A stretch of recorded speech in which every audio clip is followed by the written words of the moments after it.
राखी आई है तू भी आना, राखी आई है तू भी आना, ओ वीरा रे। राखी आई है तू भी आना, राखी आई है तू भी आना। साज के गीतों में, साज के गीतों में, ताल संगीतों में छेड़ा तेरा ही तराना।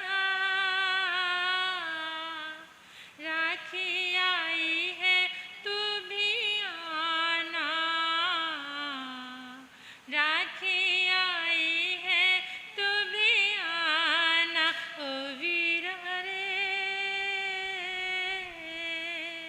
राखी आई है तू भी आना।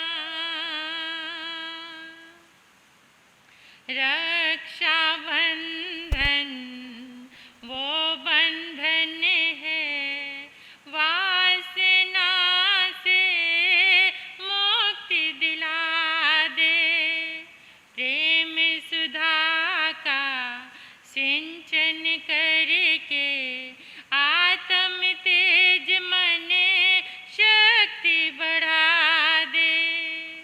सावन की पूनम है, सावन की पूनम है, प्यारा ये मौसम है, दिन भी है आया सुहाना। राखी आई है तू भी आना, राखी आई है तू भी आना। बचपन के वो दिन जो सुनहरे दिल में मीठी याद जगाए। बचपन के वो दिन जो सुनहरे दिल में मीठी याद जगाए। लगता है बाबुल का कण कण करके इशारे मुझको बुलाए। यादों में आती है, यादों में आती है, आंखें भर आती है, संभव नहीं है भुलाना। राखी आई है तू भी आना, ओ वीरा रे। राखी आई है तू भी आना, ओ वीरा रे। राखी आई है तू भी आना। कच्चा सूत है लेकिन हमको रक्षा का दायित्व बताए। कच्चा तार है लेकिन हमको रक्षा का दायित्व बताए। सुख की चाहे दुख की घड़ी हो, भाई बहन को ना बिसराए। धन की नहीं आशा, धन की नहीं आशा, प्यार की भाषा, प्यार ही आनंद खजाना। राखी आई है तू भी आना, ओ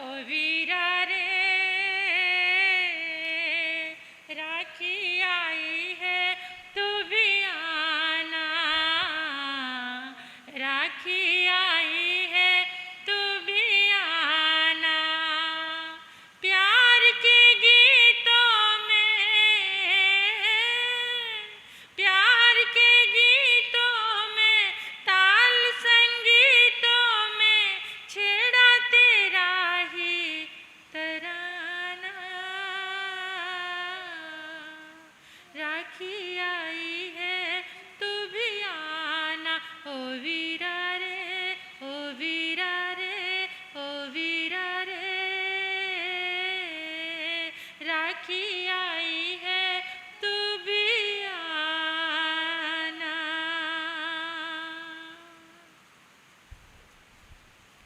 अनंत अनंत मैत्री के मसीहा, दया और करुणा के अवतार परमपिता परमात्मा प्रभु महावीर के चरणों में कोटि कोटि वंदन करती हूँ, नमन करती हूँ। अरिहंत परमात्मा श्रीमंदिर स्वामी भगवान के पावन चरणों में कोटिश्य वंदन नमन। परम दयालु, परम कृपालु, कर्नाटक गज केसरी आराध्य गुरुदेव के पावन चरणों में कोटिश्य वंदन। तप का दिव्य वरदान देने वाले मम आराध्य गुरुवर्या श्री प्रवेश कुमारी जी महाराज साहब के चरणों में कोटिश्य वंदन। 311 उपवास द्वारा विश्व कीर्तिमान स्थापित करने वाले तपाचार्या, तप चक्रेश्वरी, उप पर्वतनी गुरनी मैया श्री मोहन माला जी महाराज साहब के चरणों में वंदन नमन। मेरे जीवन पर अनंत उपकार करने वाले, धर्म का दिव्य दान देने वाले आराध्य गुरनी मैया के पावन पुनीत चरणों में हृदय की आस्था के साथ कोटिश्य वंदन नमन। स्नेहिल, प्रिय छोटी साध्वियाँ, इस पावन प्रांगण में आए परमात्मा के प्यारे प्यारे भक्तों, हृदय के आंगन में आप सभी का स्वागत, अभिनंदन, अनुमोदन और शुक्रिया। रक्षाबंधन की ये पावन वेला आप सभी के लिए आनंददायी हो, मंगलदायी हो, सुखदायी हो। आपके जीवन में प्रेम का वर्धन हो, घर के आंगन में सौहार्द का भाव हो, आपके जीवन में धर्म और धन का बैलेंस हो, भाई बहन के प्रेम का वर्धन हो, आपके जीवन में एक एहसास जागे कि आज मुझे किसी की रक्षा करनी है, आज मुझे किसी की रक्षा करनी है। भारत का इतिहास हमें गौरव प्रदान करने वाला इतिहास है और भारत एक ऐसा देश है जहां हर समय कोई ना कोई त्योहार, कोई ना कोई पर्व का आगमन होता ही रहता है। और आज का जो पावन पर्व है, इस पर्व का इतिहास क्या है? ये आज रक्षाबंधन है। रक्षाबंधन का इतिहास क्या है? रक्षाबंधन की शुरुआत और रक्षाबंधन की विरासत क्या है? क्या इसके पीछे हमारा कर्तव्य है? क्या इसका मूल्यांकन है? क्या इसकी गहराई है? ये हमें समझना बहुत जरूरी है। सबसे पहले तो एक बात आती है कि कोई ना कोई पर्व जो होता है, त्योहार होता है, उसकी कुछ पृष्ठभूमि होती है, उसका कुछ इतिहास होता है जिससे लोगों का विश्वास और श्रद्धा जुड़ी होती है। हमारी भारतीय संस्कृति में बहुत प्राचीन समय में 4 वर्णों की व्यवस्था की गई थी। 4 वर्ण, भारतीय संस्कृति में उसे भारत में 4 वर्ण कहते हैं और विश्व में 4 जातियां कहते हैं। तो वो 4 वर्ण कौन से थे? ब्राह्मण, क्षत्रिय, वैश्य और शूद्र। तो जिस समय ये व्यवस्था बनाई थी, इन चारों को एक एक त्योहार सौंप दिया था। ब्राह्मणों को रक्षाबंधन का त्योहार सौंपा था, यानी जो ब्राह्मण जाति है वो रक्षाबंधन का त्योहार मनाएगी। और क्षत्रियों को दशहरा, दशहरा जो पर्व है वो क्षत्रियों को सौंपा था। कि आप क्षत्रिय जाति जो है वो दशहरा पर्व मनाएगी, क्योंकि दशहरे में एक वीरता का प्रतीक है, एक विजय का प्रतीक है। और जो क्षत्रिय होते थे उनका विजय पताका लहराने में, विजय प्राप्त करने में यही उनका मानस रहता था। और जो दीपावली का त्यौहार है वो वैश्यों को, यानी जो व्यापारी वर्ग है, वणिक वर्ग है, उनको दीपावली का त्योहार सौंपा गया था कि आपको दीपावली मनानी है। धन की, लक्ष्मी की ज़्यादा पूजा कौन करते हैं? कौन करते हैं? और लक्ष्मी किसके हिस्से में आई है? व्यापारी, वणिक, वैश्य लोगों के पास। आज तो मतलब सारा कुछ सब जातियां मनाती हैं। आज की जो लाइफस्टाइल है वो कुछ और हो गया है। आज तो मतलब ये सब मिट गया है, ख़त्म हो गया है।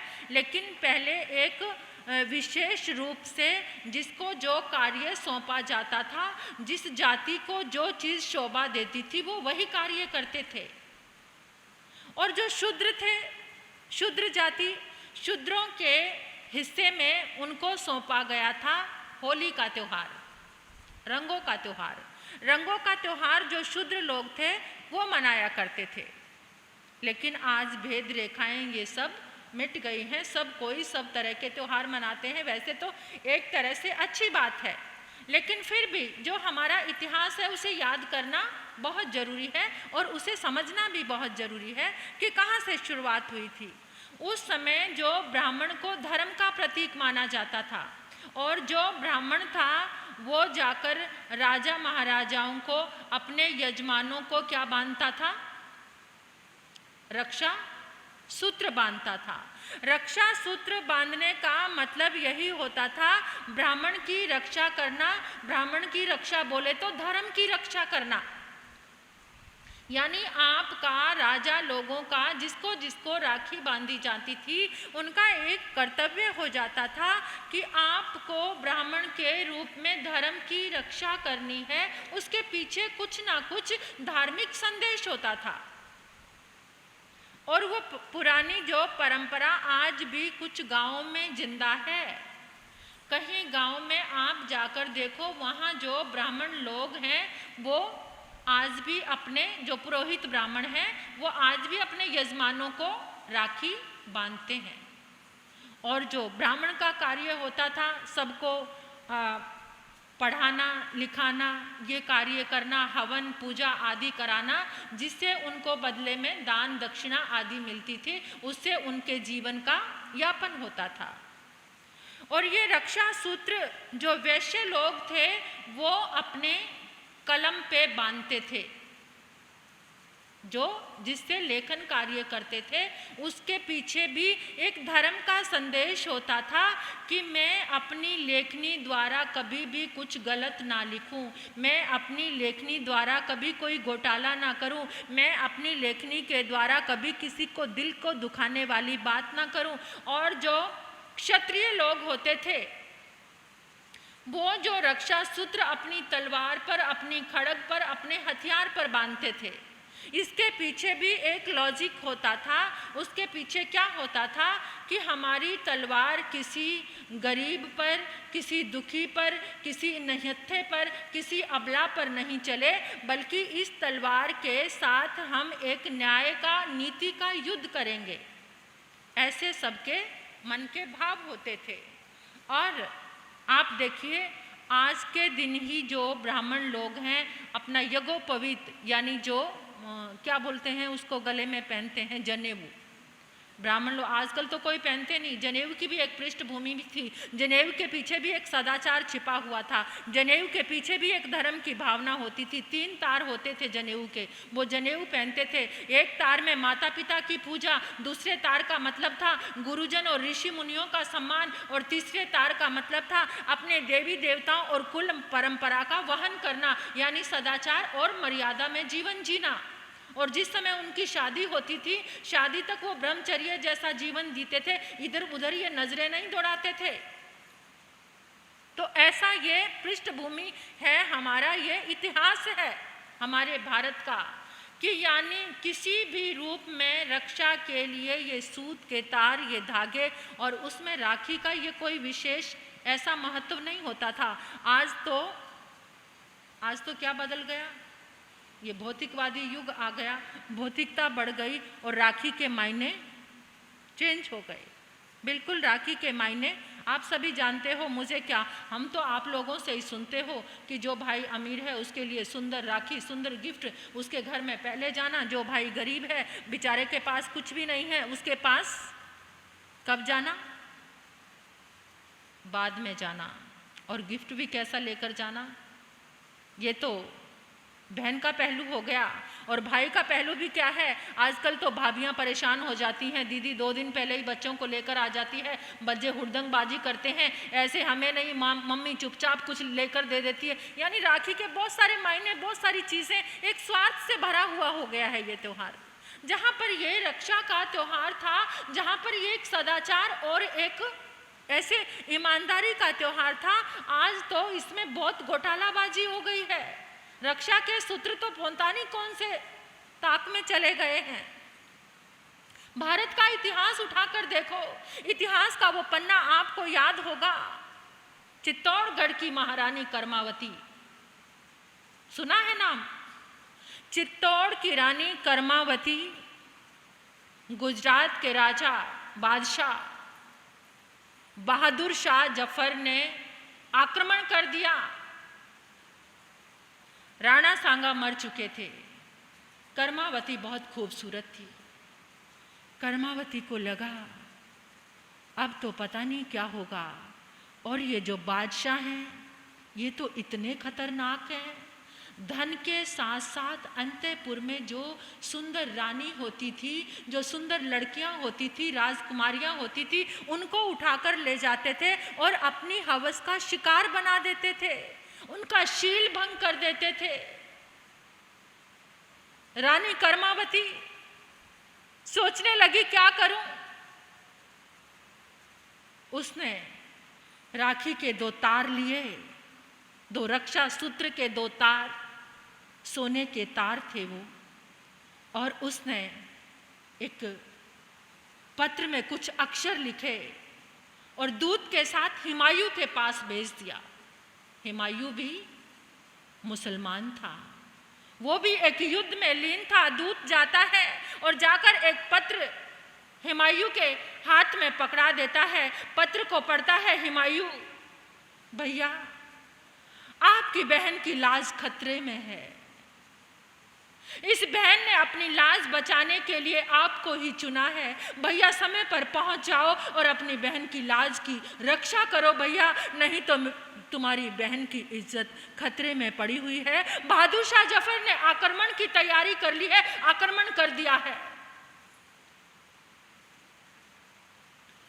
हुमायूं ने पढ़ा, जब भाई शब्द भैया आकर मेरी लाज बचाओ, एकदम हुमायूं हिल गया और कहा जल्दी से एक टुकड़ी मेरे साथ तैयार हो जाए और मुझे पहले चित्तौड़गढ़ पहुंचना है।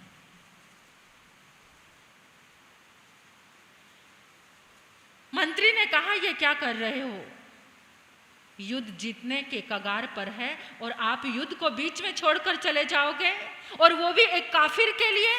वो हिंदू औरत है, काफिर है, उसकी लाज बचाने जाओगे।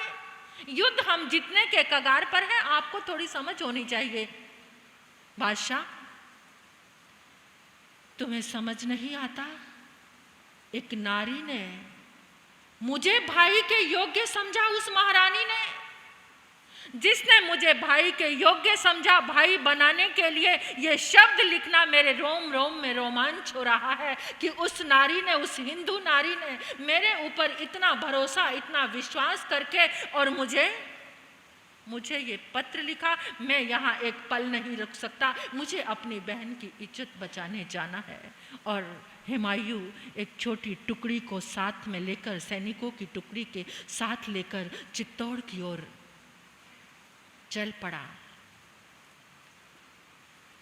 चित्तौड़ की ओर चला, जाने में विलंब हो गया। उधर बहादुर शाह जफर का जब आक्रमण बिल्कुल चरम पर पहुंच गया, रानी को लगा अब मेरे शील को खतरा है, तो हजारों रानियों ने चिता तैयार कर ली और चिता में कूद गई। हुमायूं पहुंचा, चिता जल रही थी।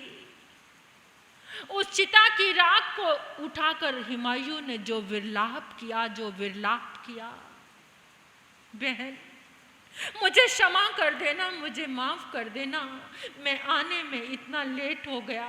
मैंने बहुत कोशिश की लेकिन मैंने अपनी प्यारी बहन को खो दिया। कहते हैं कि हुमायूं के आंसुओं के साथ चित्तौड़गढ़ भी रो पड़ा था।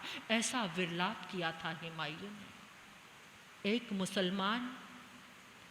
मुसलमान ने समझा राखी के महत्व को, राखी के उन 2 तारों के महत्व को, और अपनी बहन को तो गोद में ना उठा पाया, लेकिन इस राख को अपने हाथ में उठाकर ये सौगंध लेता हूं कि जो भी चित्तौड़ की तरफ आंख उठाकर देखेगा उस आंख को हमेशा के लिए निकाल दूंगा। और ऐसा जोश आया हुमायूं के अंदर। बहादुर शाह जफर के साथ युद्ध किया, उसको हरा दिया, चित्तौड़ को विजयी बनाया। लेकिन अफसोस करता हुआ उस राखी के 2 तारों को संभाल कर अपने दिल जान से लगाकर कि मेरी बहन कर्मावती को तो नहीं देख पाया, लेकिन उसके भेजे हुए ये 2 तार मेरे जीवन की अनमोल धरोहर रहेगी। और कहते हैं इतिहास के पन्ने कि आज भी कहीं हुमायूं को भेजे हुए कर्मावती के वो राखी के 2 तार सुरक्षित हैं। ऐसा इतिहास है हमारा, ऐसे उज्जवल पन्ने हैं रक्षाबंधन के। यहां के एक एक शख्स के अंदर रक्षा की भावना, हमारा भी कर्तव्य बनता है, हमें भी कर्तव्य मिला है रक्षा का। हमें किसकी रक्षा करनी है, किसकी रक्षा करनी है? आज वो रक्षा के, आज तो कोई अबला ऐसी बहन, लेकिन हाँ जो जरूरतमंद है, ये अमीरी गरीबी के भेद को मिटाकर आज कुछ ऐसे मार्ग पर चल पड़ो अपनी बहन की। एक समाज में कोई ऐसा व्यक्ति है जिसके पास दवाई नहीं है, उसको दवाई देकर उसकी रक्षा कर सकते हो। आज समाज में कोई ऐसा व्यक्ति है जिसका बच्चा पढ़ नहीं पा रहा, उसकी फीस देकर आप उसके जीवन की, उसके भविष्य की रक्षा कर सकते हो। आप कहीं बाग में टहलने जाते हो, वहां पक्की सड़क बनी हुई है, घास पे न चलकर उस पक्की सड़क पर चलकर उस घास के जीवों की रक्षा कर सकते हो। जाने अनजाने में फूलों को तोड़ते हो, आज सौगंध लो कि फूलों को ना तोड़कर उन जीवों को हम अभय दें, उनकी रक्षा करें। 84 लाख जीवा योनि की रक्षा का भार आज हमारे ऊपर है। आज प्रतिज्ञा करके जाओ, जितना पानी यूज करते हो कम से कम उस पानी में 2 लोटे पानी, 2 मग्गे पानी कम कर दें। हम उन पानी के जीवों की रक्षा करें, सेव करें पानी को दूसरों के लिए जो बहाते चले जाते हैं। आज हमारे जीवन में बहुत बड़ा कर्तव्य है। पता है आपको, लता मंगेशकर को तो जानते हो ना, भारत रत्न है वो, नारी रत्न, सिंगर भारत की सबसे बड़ी, जिसको पाने के लिए विदेशों में भी चाहत है कि हमारा भी गला काश, जो आज कितने साल की होकर भी 18 साल की युवती की आवाज़ निकलती है उसके गले से, आज भी ऐसी अनमोल धरोहर है भारत के पास। एक बार वो किसी फंक्शन में गई, फंक्शन में जाकर उसने चिड़ियों की चहचहाने की, चीखने की आवाज़ सुनी। तो वहाँ किसी से पूछा कि इतना बड़ा फंक्शन और इतनी सारी चिड़ियाँ यहाँ पर? कहते आज यहाँ पर चिड़ियों के मांस के आइटम बन रहे हैं। खाने वालों की बात देखो आप, आज यहाँ पर चिड़ियों के मांस के आइटम बन रहे हैं, तरह तरह की चीजें चिड़ियों के मांस की बनेंगी। एकदम लता मंगेशकर हिल गई। उसी समय उसने अपनी साड़ी से एक लीर फाड़ी और पूछा यहाँ का मेन डायरेक्टर जो इस फंक्शन को हैंडल कर रहा है वो मेन मुखिया कौन है। उसके पास पहुंची जाकर और जाकर अपनी जो साड़ी से लीर फाड़ी थी वो लीर जाकर उसके हाथ में बांधी और एकदम कहा, भैया आपकी कलाई कितनी सुंदर लग रही है। बहन, तुमने तो मुझसे बिना पूछे ही मेरे हाथ में ये रक्षा का धागा बांध दिया। क्या चाहती हो, क्या चाहिए तुम्हें? मैं चाहती हूँ जितनी चिड़ियाओं को तुमने कैद किया हुआ है मांस पकाने के लिए, उन सब चिड़ियाओं को आज़ाद कर दो, छोड़ दो। वो व्यक्ति भी इतना अच्छा था, उसने सारी चिड़ियाओं को आज़ाद कर दिया, मुक्त कर दिया। कैसा रक्षाबंधन मना लिया उसने, कितना गजब कर दिया। वो तो एक सिंगर है, वो तो एक प्रोफेशनल सिंगर है। और हमारी जिम्मेदारी क्या बनती है, हमारी जिम्मेदारी क्या बनती है, हमारा कर्तव्य क्या बनता है। हमारा जीवन में कर्तव्य है कि हम भी किसी ना किसी की रक्षा, और जिसकी तुम रक्षा करते हो ना, वो रक्षा का भार लेकर नहीं जाता, उसकी तरफ से ये नेचर तुम्हें वापस लौटा देती है। ये जो प्रकृति है ना, जिसकी तुम रक्षा करते हो, उसके अंदर से जो दुआएं निकलती हैं वो दुआएं बन कर तुम्हारे पास वापस लौट आती हैं और तुम्हारा जीवन एक सुरक्षा के कवच में आ जाता है। कभी तुम्हारी की गई रक्षा, चाहे तुम जीवों की रक्षा करो, चाहे तुम किसी की फीस दो, चाहे तुम किसी के लिए दवाई दो, चाहे तुम किसी जीव को बचाओ, चाहे तुम किसी मूक पशु को आज़ाद कराओ, चाहे तुम किसी के भी प्राणों की रक्षा करो। रक्षाबंधन का मतलब क्या है? क्यों मायने खो दिए आज लालच के वशीभूत होकर? हमने उसके मायने ही खो दिए, उसके इतिहास को ही मिटा दिया। इसका इतिहास क्या था? ये इतना प्यारा त्योहार, यहाँ केवल ऐसा नहीं थे, आज तो माँ जाए बहन भाई का रिश्ता सा बन गया है ये रक्षा त्योहार। लेकिन पहले किसी के साथ भी, किसी के ऊपर भी मुसीबत आकर पड़ती थी, पता है? एक अपने पल्लू को फाड़कर द्रौपदी ने भी किसको बांधा था? और फिर क्या आ गया पूरा का पूरा? अंबर से क्या उतरने लगी? इतनी साड़ियाँ। जब देखा द्रौपदी की लाज जा रही है, एक लीर के बदले, एक धागे के एक टुकड़े के बदले में इतनी, क्योंकि ये नेचर देती है, जो तुम देते हो वही अनंत गुना बनकर लौटकर तुम्हारे पास आता है।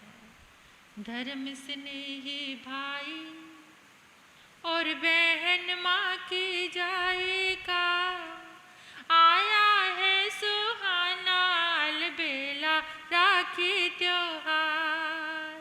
धर्म स्नेही भाई और बहन माँ की जाएगा, आया है सुहाना अलबेला राखी त्योहार, आया है सुहाना अलबेला राखी त्योहार। जैन धर्म की पृष्ठभूमि में राखी का त्योहार। सबसे पहली राखी सुंदरी ने भरत को बांधी थी। आदिनाथ भगवान की बेटी कौन थी? ब्रह्मी और सुंदरी। तो भरत का मन सुंदरी के सौंदर्य को देखकर चलायमान हो गया था और उससे विवाह करना चाहते थे।